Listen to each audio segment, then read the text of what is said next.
لو كنتم زيي بتحبوا البطاطس وبتحبوا كل الوصفات اللي فيها البطاطس، سواء صينية البطاطس اللي بالصلصة أو البطاطس المحمرة أو أي نوع من الأكلات اللي فيها البطاطس أو بتدخل فيها البطاطس، يبقى أكيد وصفتنا النهاردة للبطاطس البيوري اللي كريسبي جدا واللي طعمها حلو قوي واللي معمولة بشكل مميز جدا ومحشية بالجبنة الموتزاريلا والعصاج. هتعجبكم.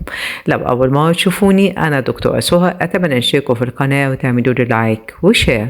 عندي كيلو من البطاطس المسلوقة أنا هرسته، هنزل عليه بكوباية إلا تلت من البقسماط المطحون، وهنزل عليه بمعلقة كبيرة من السمنة. أنا استخدمت سمنة بلدي بتدي طعم حلو قوي، وهنزل بنص كوباية من الحليب السائل واعجنهم حلو قوي مع بعض. وبعدين انزل ببهاراتي ملح وفلفل اسود وبابريكا مدخنه.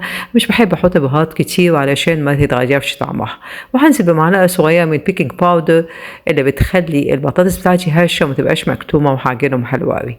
في صينيه بقى مدهونه بالسمنه هنزل بنص كميه البطاطس او خليط البطاطس اللي انا عملته. هسويه كويس قوي وهحط عليه كيس نايلون واسويه بالمردانة او النشابة الصغيرة بالشكل ده عشان يبقى السطح بتاعها مظبوط ومتساوي كويس قوي.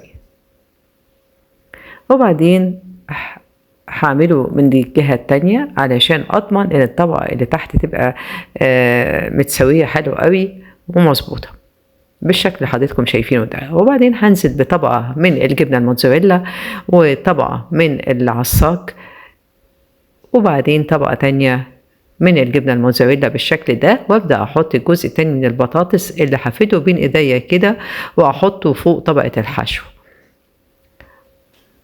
لحد ما يكتمل تماما. هحط بردك الكيس النايلون واضغط عليه كويس علشان السطح بتاعي يبقى متساوي حلو قوي وشكله حلو. وبعدين هنزل بمعلقه من البقسماط اغطي بيها الوش، وبعدين احط سمنه وادهنها بالفرشه كويس قوي. السمنه مع البقسماط بتدي طبقه كريسبي للبطاطس البيوري.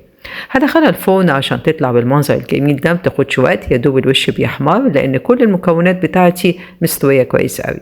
مش قادره اقول لكم قد ايه طعمها حلو قوي، قد ايه ريحتها حلوه قوي. خليط العصاج مع الجبنه الموتزاريلا بيدي طعم حلو جدا للعصاج. مش قادره اقول لكم قد ايه الطبق اللي فوق كريسبي وطعمها حلو جدا. اتمنى لو عجبتكم وصفه صينيه البطاطس البيوري اللي باللحمه المفرومه والجبنه الموتزاريلا انكم تنفذوها واللي سطحها كريسبي وطعمه حلو قوي، وتكتبوا لي رايكم واسئلتكم في التعليقات لانها فعلا خارج الصندوق وتغيير شويه في الاكل. وبالهنا.